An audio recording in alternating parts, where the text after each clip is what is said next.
Thomas. Sir? As you correctly said, the top 1% pay about 30% of all income tax, the top 10% pay about 60.5%, and the top 50% pay 90.5%. Now, that's just income tax. I mean, some of the wealth websites said that actually most of these rich people actually pay about twice as much in VAT as they do in income tax. Now, they're also more likely to be paying corporation tax as well and various other property taxes. If the top 1% pay about 80 billion in income tax, if half of them to leave, that's a 40 billion black hole. Add the VAT on, you could be up to 100 billion. Where is Rachel Reeves going to find 100 billion? These people walk out. But, Jerry, it's okay that these people walk out because they have exploited this country. They have done it off the back of poorer people, and we don't want that here. Yeah, right. So they can go to France, where the roads are absolutely mirror glass perfect, or they can go to Italy, where it's pretty similar. They get free education of the workforce in France. They get free education of the workforce in Italy, and in Germany, and in all the other European countries.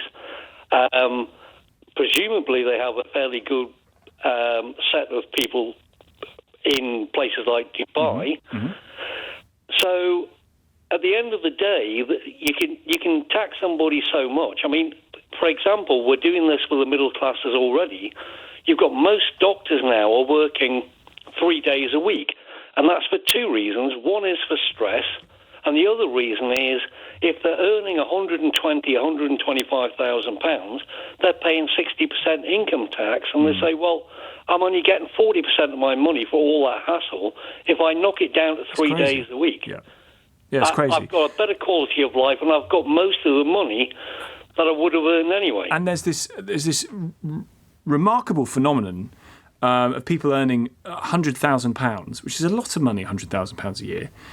You earn £100,000 a year, and you've got student debt. There's a situation in which people find themselves in where it's actually in their financial interests to earn less than that than to earn slightly over that because they're taxed at a greater rate. And a greater proportion of their money is going to the taxman. It's insane. It's completely insane. I came in hearing the wealthy talk about the tenor of the conversation seems to be the extremely wealthy super rich are doing us a favour being here. And I'd just like to point out there is a reason that they're here. And mainly it's to do with the fact that they're usually making their wealth on the back of our publicly subsidised services. For example, an educated workforce, cheap labour, good roads, free NHS care for their workforce, and all of which is subsidised by the state. Now, Karen, that is another argument to be had. Karen, stop. They're doing it on the back of these things. They're paying for it. They're contributing. They are not paying for it. They're not contributing. Karen, proportionately, we have to disagree on this. In vast and ever-increasing sums, they are paying for those things. We are not going to have an NHS worth talking about or roads worth using if we don't have very wealthy people contributing vast sums of money into that pot. But I'm sorry, I think that's absolute nonsense, Tom. And also, also said... Sorry, you said they're not hoarding their wealth. They're not hoarding their wealth. I think they are hoarding their wealth, usually offshore in investment trusts that doesn't touch the sides of the public services they are using. They want to live in this country because compared to a lot of Europe, it's safe, it's well situated for travel, and it has an awful lot going on culturally, but they generally don't want to contribute proportionately. If they did, we would have a workforce that could afford housing and didn't need working it's not benefits. It's not people who make money who are millionaires. It's not their fault that we haven't built enough houses in this country. You talk about people making money as if, I think there's a level at which there's making money and there's a level at which massive exploitation. Now, obviously, what's massive? Where's this massive exploitation? The gentleman you just referred to talked about doctors doctors leaving the country, and I think there's an awful lot wrong, and I totally support any doctor. Why any of them are here escapes me. But when you're talking about people who are really wondering whether they can afford to buy their third or fourth yacht, I would say there's something wrong with the society in the first place. And to hear them talk about going to Italy because the UK wastes money, yes, for sure, the UK wastes money, but you're going to Italy? Oh, give me a break. That's ludicrous.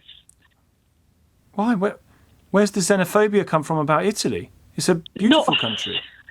It's a beautiful country. Are you talking about it as a sort of, good governance compared to the UK? It was your previous caller who mentioned the fact that one of the reasons was waste. Well, other European countries, really?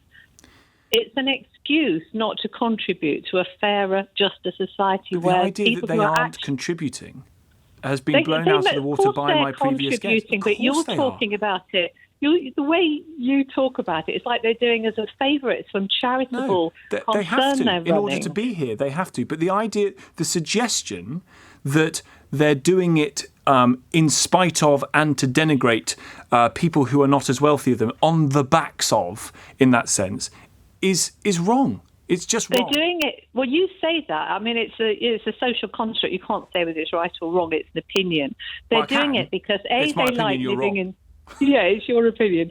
They like living in the UK. They have an educated workforce which is so low paid that people who are working for them generally have to claim benefits to just feed themselves. These are in-work benefits. Good luck with that in other European countries. Mm-hmm. Let's see what they do over there. If the top 1% of earners in this country pay 30% of all income tax, where is that money going to come from if they say, I'd rather pay £235,000 a year to live in Italy and not be taxed on global incomes?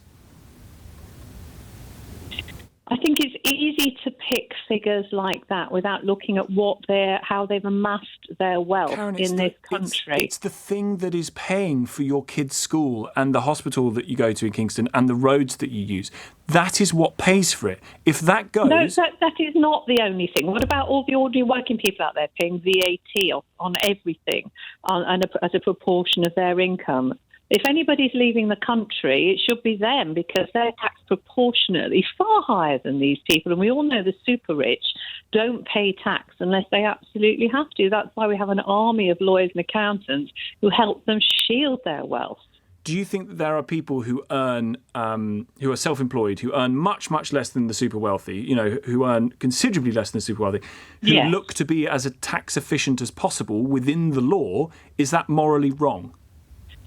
No, of course not. You're talking within the law, but you're talking about the super wealthy, and there's a distinction between people who work for themselves and use enterprise. We absolutely need that. But if you're talking about the super wealthy, don't tell me that they've generated wealth themselves. They've either inherited it or they've made it through some unfair, exploitative system.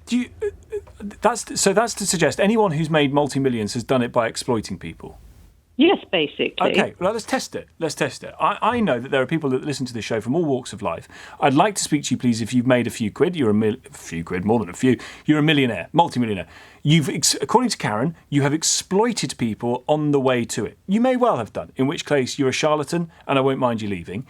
But I think the vast majority of people do it, and in the process of gaining that money, through their hard work and endeavour and ideas, employ people along the way. I feel like I'm a high earner who pays an extortionate amount of tax on everything I do, whether it's earning, if it's saving, if it's buying property, if it's sending my kids to school. And by comparison, I look around the world and I don't think I get a fair deal here. So how much do you earn? It's about $1.5 million a year. Yep, that's good. That's good money, mate. That is good money. What do you do? So I work for a big corporate in a normal salaried PAYE job. So it's not my own company. It's a big global business. You get 1.5 million and you get holiday pay and you get sick pay and you get pension contribution. Do you get shares? I don't get pension contribution because the tapered money allowance means if I put more than £10,000 into my pension, I pay 50% tax. So I no longer contribute to a pension. So I'll draw more on the state when I'm older, but they get more of my tax now. So, Dave, why do you feel it's unfair? You earn a lot of money. There are people that perhaps won't earn that sum of money over the course of their lifetimes, and you're getting it within a year. Yeah, so I think the debate is the unfair bit. So if you go against that, about £650,000 goes on tax. Yeah. I'm lucky I bought a large property recently. £250,000 went on stamp duty. Oh God. Yep. I'm lucky that I send my kids to a private school. Yep. I pay VAT on that now. Now, all of those bits, actually, I think in a fair society, you pay tax.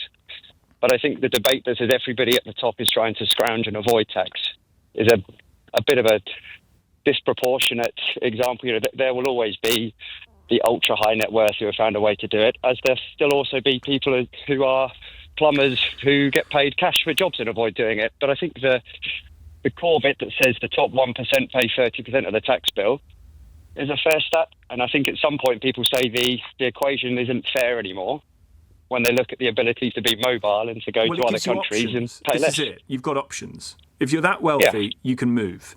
Yes. And unfortunately, here's a really grinding, awful reality. We need wealthy people. And wealthy people have power by being wealthy. Mm-hmm. And any country needs them. Yeah, and I think it's very disingenuous to say, oh, it's unfair, I pay tax. That's not the point. I think it's unfair to say at the top they're scrounging and getting away with it. And if I talk about my own situation, I'm staying here at the moment because I've got a very old relative who's still alive, and I'm now looking at paying privately for their care. But when they are not alive, the stickiness to this country disappears, and you become very mobile. So if that 1% halved in size and the tax bill halved in size and only 15% was being paid by them, it causes a real problem. All right.